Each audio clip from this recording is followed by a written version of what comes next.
Saudara-saudara yang terkasih di dalam Yesus Kristus, Shalom, puji Tuhan, kita bersama di dalam firman Tuhan renungan harian kita. Mari kita teruskan dengan doa. Tuhan di surga, kami berserah kepadamu. Berkati kami agar kami mengerti setiap firman yang kami dengar saat ini. Kami pelajari dengan baik, agar kami dapat terapkan dalam hidup dan keluarga kami. Dalam namamu kami sudah berserah. Amin. Tajuk firman Tuhan kita pada saat ini adalah hidup dengan rendah hati. Ayat renungan di dalam Mika 6 ayat 8 berkata seperti ini. Wahai manusia, engkau telah diberitahu apa yang baik dan apakah yang dituntut Tuhan daripadamu, selain menegakkan keadilan, mencintai kesetiaan, dan hidup dengan rendah hati di hadapan Allahmu. Saudara-saudara, terdapat 3 prinsip yang Mika sebutkan dalam petikan Alkitab hari ini, di mana apabila diaplikasikan kepada perkawinan atau kehidupan keluarga kita, boleh mengubah cara kita berhubungan dengan satu sama lain. Mari kita pikirkan mengenainya buat seketika. Prinsip pertama yang Mika berikan kepada kita ialah untuk menegakkan keadilan adalah kemungkinan bahwa Mika menyebutkan keadilan terlebih dahulu karena ketidakadilan sosial adalah dosa yang paling besar yang meninggalkan parut kepada masyarakat dalam zamannya.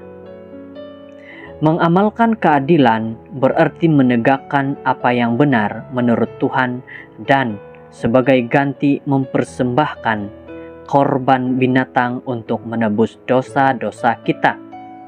Ia menuntut pengorbanan hidup kita sendiri, yaitu kita harus rela memberikan diri kita untuk melakukan apa yang benar. Menegakkan keadilan mungkin akan menuntut pengorbanan matlamat dan cita-cita pribadi, atau kecederaan kepada keangkuhan kita sendiri sebagai ganti untuk kemampuan untuk melihat sudut pandang orang lain. Kita jangan pernah membuat penghakiman ke atas orang lain atas dasar dari pemikiran dan perasaan pribadi kita semata-mata. Prinsip kedua yang Mika minta kita pertimbangkan ialah untuk mencintai kesetiaan. Tuhan menghendaki agar keadilan kita didasarkan pada kebaikan dan kesetiaan. Perkataan Ibrani, Ches, membayangkan bahwa kita yang telah menjadi penerima kasih setia Tuhan, yaitu setiap satu kita harus secara semula jadi memberikan kasih setia yang sama kepada orang lain. Untuk mencintai kesetiaan ialah suatu perintah yang aktif. Ia menuntut tindakan di pihak kita.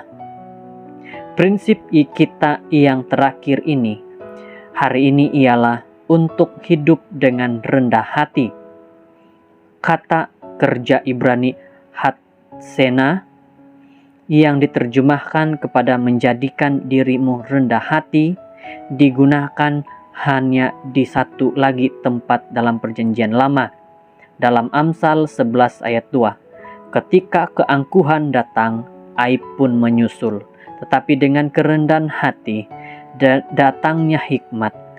Istilah itu tidak merujuk kepada hal penghinaan diri, tetapi kepada sikap rendah hati dan tingkah laku yang penuh pertimbangan dan hati-hati. Hari ini dan pada hari-hari mendatang, biarlah setiap kita berusaha untuk berhubungan dengan satu sama lain dengan keadilan, kesetiaan, dan roh rendah hati yang terhasil daripada hubungan kita dengan Tuhan. Tuhan Allah Bapa di surga, bimbing kami dalam hubungan kami, supaya sikap kami terhadap satu sama lain akan memantulkan hubungan kami denganmu. Semoga kami selalu ingat untuk bertindak dengan adil, mencintai kesetiaan, dan hidup dengan rendah hati di hadapan-Mu dan dengan mereka yang kami kasihi. Semoga dengan firman Tuhan ini yang mengatakan hidup kita haruslah penuh dengan rendah hati. Semoga kita diberkati dan kita terus merasakan bimbingan dan pimpinan Tuhan bagi diri, bagi keluarga kita masing-masing. Mari kita berdoa. Tuhan, Allah Bapa di surga, puji syukur dengan firman yang kami dengarkan saat ini, begitu baik, memberikan nasihat yang begitu dalam bagi kami, yaitu hidup kami harus hidup dengan rendah hati kepada keluarga, kepada siapapun yang kami temui. Semoga Engkau berkati dengan berkat yang berlimpah. Di dalam nama Yesus, kami sudah berdoa dan berserah. Amin.